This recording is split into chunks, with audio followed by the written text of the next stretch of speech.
Allez, on est tous passés par là. Passer 20 minutes à hésiter entre deux restos quasi identiques pour finalement choisir celui qui a juste une meilleure vibe. On adore penser qu'on prend des décisions purement logiques, mais en réalité, dans les coulisses, ce sont nos émotions qui tirent les ficelles. Pendant des siècles, l'idée qui dominait, de Platon à Descartes, c'était simple. Pour bien décider, il fallait être une machine. La logique, pure, froide, mathématique, c'était ça, le chemin vers la vérité, loin du désordre des sentiments. Cette vision a vraiment la vie dure. Mais et si c'était non seulement faux, mais carrément l'opposé de la vérité? Et c'est là que tout bascule grâce à la découverte d'Antonio Damasio. Il a montré que nos émotions, loin d'être un obstacle, sont en fait une condition essentielle à la décision. Sans elles, on serait juste paralysé, incapable de choisir. Donc la grande question, c'est celle-ci. Si nos émotions sont si cruciales, comment est-ce qu'elles fonctionnent exactement? C'est ce qu'on va décortiquer ensemble. Bon, plongeons dans le vif du sujet. Il est temps de comprendre la science qui se cache derrière ce qu'on appelle l'intuition ou le fameux pressentiment.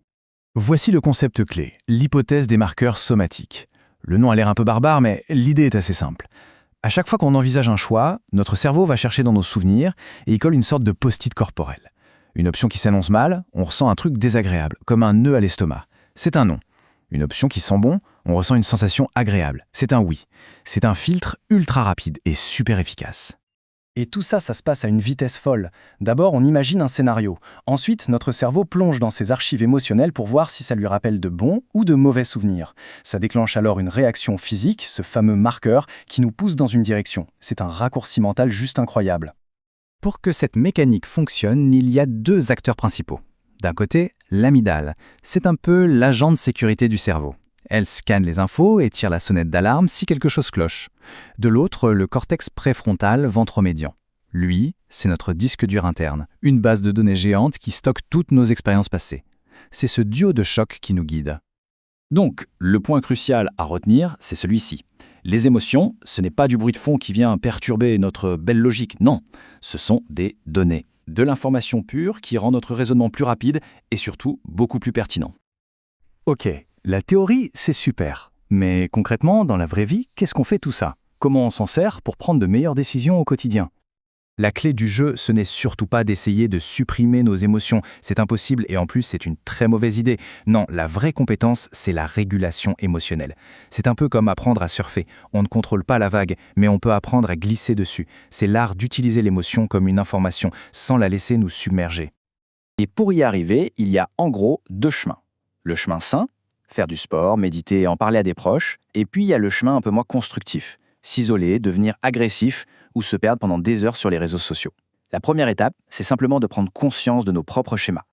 Prenons un exemple concret, la colère. Des études montrent que quand on est en colère, on a tendance à devenir trop confiant, presque euphorique. Et c'est là qu'on peut être poussé à prendre des risques complètement dingues. Le but, ce n'est pas de ne jamais être en colère, c'est juste de s'assurer que ce n'est pas elle qui tient le volant. Alors, on a vu que nos émotions sont notre boussole interne. Mais attendez, l'histoire n'est pas terminée. Il y a un rebondissement, un petit plot twist qui rend tout ça encore plus fascinant. Voilà l'idée un peu folle. Nos émotions. Eh bien, elles ne sont pas juste à nous, elles ne sont pas purement individuelles. En fait, on peut les attraper. Ça s'appelle la contagion émotionnelle. C'est cette tendance complètement automatique qu'on a à imiter les expressions, la posture et même le ton de la voix des autres. Et en faisant ça, on finit par ressentir la même chose.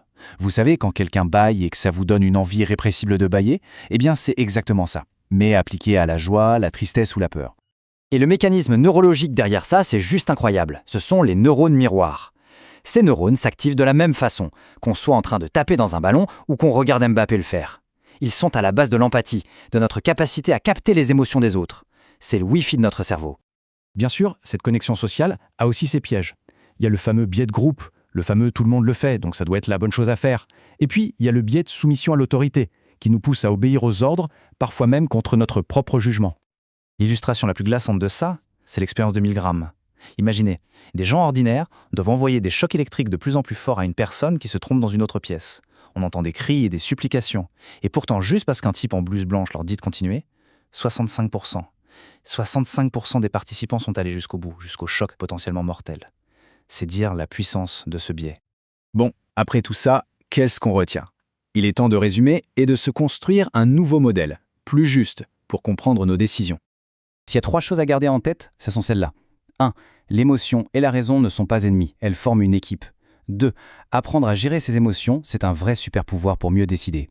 Et 3. Nos choix ne se font jamais dans le vide. Ils ont un effet domino sur les autres. En fin de compte, le vieux mythe de la décision 100% rationnelle s'effondre. On est des êtres émotionnels et nos décisions le sont aussi. La vraie question n'est donc pas de savoir comment éliminer nos émotions, mais comment apprendre à les écouter intelligemment. Alors maintenant qu'on sait que nos décisions sont contagieuses, quel choix, quelle émotion positive on a envie de propager autour de nous aujourd'hui ?